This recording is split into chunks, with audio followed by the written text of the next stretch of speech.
gotta survive it, or I needed to go back to Japan. Side chest.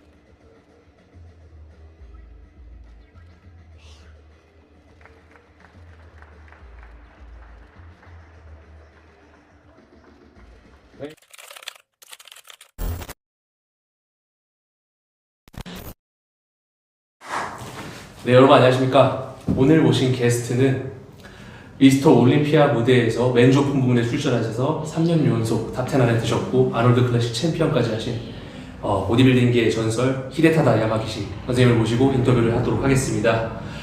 First of all, Mr. Yamagishi, please introduce yourself briefly to South Korean bodybuilding fan. Yes, I've been in South Korea many times. I told Phil it's too many to remember, but I'm glad to be back. I'm honored to be always speak to Korean fans. And my name is Hidetara Yamagishi. I'll be a professional. I've been pro for 17 years, if I'm correct. Yeah. So my first pro show was 2005. So it's been a long time, since I became IBB pro. But originally, I was, of course, competing in Japan and Asia. Then I'm honored to say the first actually competing Mr. Olympia from Eastern Asia and also Arnold Classic. So a lot of people recognize me as the first guy, first Asian guy to compete top in IFBB. So right now, of course, there are more great IFBB pros in our countries, but I'm really honored to say myself the first one to do that. What got you into the bodybuilding? So I started bodybuilding because I was playing rugby football when I was in high school. So it wasn't really for bodybuilding, it was more for sports. So I started bench pressing every day. So, but looking back, I was always interested in physique, like a muscular physique. So when I was little, I was a little kid, I was still doing like a push-up and stuff. I had no idea what was bodybuilding, but I always fascinated about muscles since I was little. So when I started rugby football, I saw a bench press, like a bench and just barbell sitting on the side of the playground. So it wasn't really gym, it was just bench. So I was just benching like every day. And of course all these other kids, my classmates, they all did same thing, but I was the only one. So like a pec and my biceps and a pec was getting bigger and bigger. I thought it was crazy, like every day it's get bigger. I felt like it was pump. I felt pump. I felt like a feeling was great from weight. So at that time I felt like, okay, this is something I really love. Even I was still playing rugby, but I actually love weight training, bench press more than rugby football. Nowadays, we can turn IFBB pro a lot easier than back in the day. When you started your bodybuilding journey, and no one thought that ASEAN can turn IFBB pro and do well in IFBB Pro League. Right. What was the main reason you left the Japan National Bodybuilding League to go to United States? Obviously, it wasn't easy decision. I'm not saying it's more easier here now, but I would say more opportunity to turn pro, to become IBB pro. Back then, it wasn't really sure. No one really was sure how to become professional bodybuilder back then, especially in our country, Japan or Korea or all these Asian countries. So I actually asked federation, Japanese federation, that how can I become IBB pro? Then he said the top of the IBB, JBBF, the chairman. He said to me, okay, there are three things I have to do. Actually, two things. There are three things, but I have to clear two. So one is winning Mr. Japan. Mr. Japan. Yeah. Second one is winning Asian championships.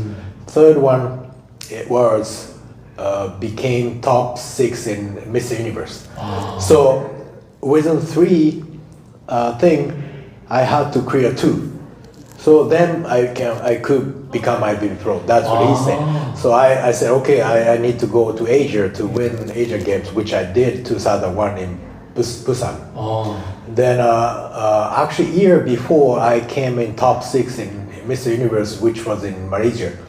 So these, it was 2000 and 2001. I cleared these 2 things he told me. So I actually asked him, okay, I did these 2, so how I can become IBB Pro? And then he actually sent a letter to Wayne Demir. Wayne Demir, and then he gave me a pro card. Yeah, so mine is actually a little complicated, right? But I finally I got pro card in 2003 actually. So 2003, of course, I was still welterweight, 75 kilo only. So I knew there was no way I could do anything in IBB Pro. So I decided, okay, 2 years I just train and eat. So I did 2 years. So 2005, finally I went to Ironman Pro, which was in February 2005. I competed. Of course, I was nowhere close to these pros. I was really scared to compete because there's so much different, like physique, everything else different. And all these guys, I was leading in a magazine back then. There was no internet yet. I mean, they just started, so little information, but I knew all these guys in a paper. But looking at them face to face, it was so much bigger. They look like monster. So I was thinking, okay, I needed a lot more work, and I came back next year, 2006. Again, same thing. I was nowhere close to these guys. So what was your weight back then? Probably 90 kilo. So I put on 15 good pound. 15 good muscle, 15 kilo of good muscle in 2 years, which was, I think, really good, right? But still, I wasn't enough. I wasn't good enough. So I was like, okay, because in amateur, I was always in top 5, or any show I competed, I was always top, right? I called out a lot, I had fun, but in a pro show, I just was stand there, right? Maybe one time, called out one time, it was so boring and it was so sad, like I had no idea what to do. So I didn't want to, keep losing like this, right? So okay, now what I'm gonna do, I retire or go back to amateur. Then that's when I met Mirosh Shashu. Yes, so that's when my start, my career completely changed. He put me under his wing, and he taught me everything since 2006. How did you contact him? So my good friend of mine, he's American, but he lived in Japan. He actually good friend of Mirosh, and he told me, he actually introduced me to Mirosh. Mirosh was in Ironman Pro, and then he actually, back then, it wasn't internet, so he just, I think he emailed, he gave me email, so I was like, oh my god, Mirosh emailed me, and next day I went to his gym, and I started training with him on that day. Then 1 month after, exact 1 month after that day, I competed in San Francisco, and I came in 11th. Which 11th wasn't that good, doesn't sound good, but to me it was like crazy, because I never thought I would be, top 15. I'll be happy, if I was in top 15, but I made it 11th, so it was close top 10, right? So then physique-wise, I changed, like crazy change on that 4 weeks. So that's when I started thinking, okay, I could do probably better than I thought. I saw all the pics of you in Colosseum gym, right? Yeah, Colosseum gym. Yeah, that was crazy days, and I was younger. So I didn't really think much. I was just doing whatever Mirosh, told me to do. So it was the happiest, I had nothing to worry. I had nothing to afraid. I would just train and eat and just go compete. And every time I compete, I was getting better. So it was fun. It was a lot of fun. Yeah. Did you believe yourself 100% in first year of US life? A lot of difference between US and Japan. You feel like I'm not sure about living in the US. Oh, it's a different culture. Yeah. But I always thought I always liked the America. Right. So even before bodybuilding, I kind of feel like I wanted to go somewhere else. I didn't feel like I stayed in Japan. So I don't get me wrong. I like Japan, but I feel like this is not the place I stay. So I had no idea where to go back then. But after I started bodybuilding, okay, America is a place I need to go. After I started competing in pro show, I feel more because if I was still in Japan, I was always the best, so I didn't see anyone better than me, right?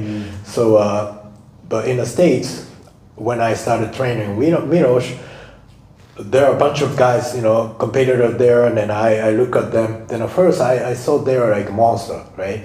But once I started training with them, I was actually better than them in training because I had more endurance. Because I train more like a volume. I always train, believe in a lot of sets and a lot of reps. That's what Milosh, put us in giant set.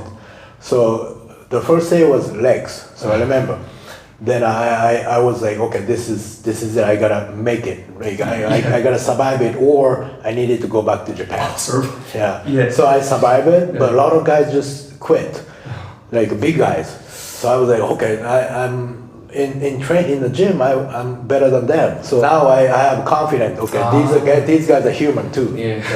These guys complain. These guys cry too. So now I understand these they look like monsters, but they are human. So I can beat them, right?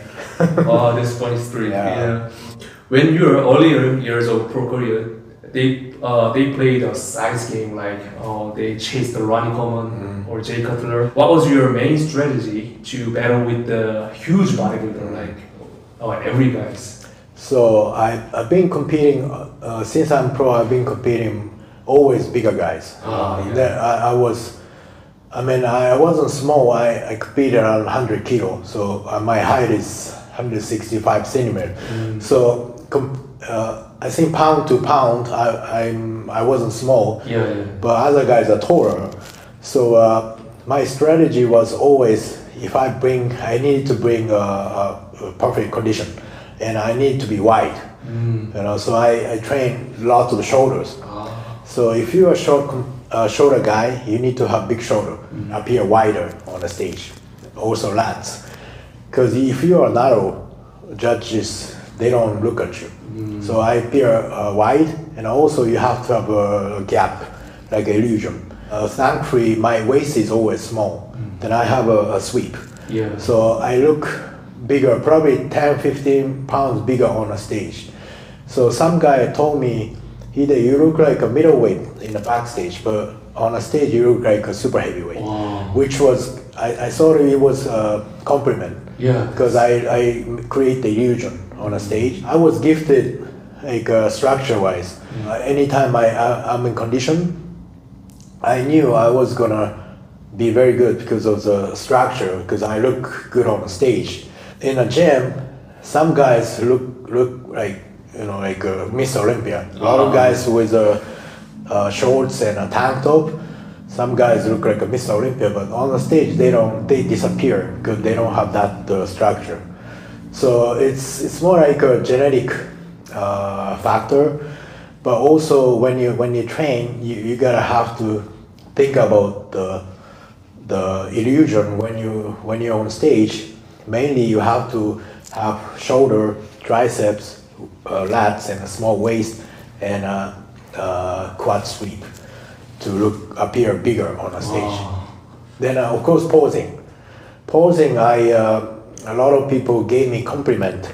I did a good posing, but I wasn't very good at posing in Japan because Japanese, they pose really good. Oh. Then I went to US and everyone gave me compliment. I was really little confused because I thought I wasn't that good. But I did a good choreographing, with Pride Music. So that helped me a lot. Back then, they still judge, round 3 for posing routine. Top 10 Mr. Olympia, 3 years in a row. Which was the incredible result. I think no one in East Asia will achieve that record. But successful people like you, sir, always think there is no enough. Do you have any regret in your prime time? So that year, you just mentioned 2009, Yes, sir. 2010, 2011, which I think my prime too. Yeah. Then back then, actually, like I said, I didn't really think much. I just enjoy everything, training, eating. I came to the show on no expectation. So when I came in top, actually 9th, Yeah. 2009, I was shocked because I thought I wasn't that good. But judges liked my physique. I wasn't super big, but I was loud and full. Then, like I said, I had an illusion on the stage. Answering your question, something could be done. I don't know. If I could do one more time, all these thing, training, diet, I think I would do exact same. I feel like I did everything I could do. Yeah. But again, later in my career, I started thinking more. I needed more grooves. I needed this and that. It's more. I made it more complicated. But in all these 3 years, I was just having fun. Yeah. Yeah, it was more simple. Yeah.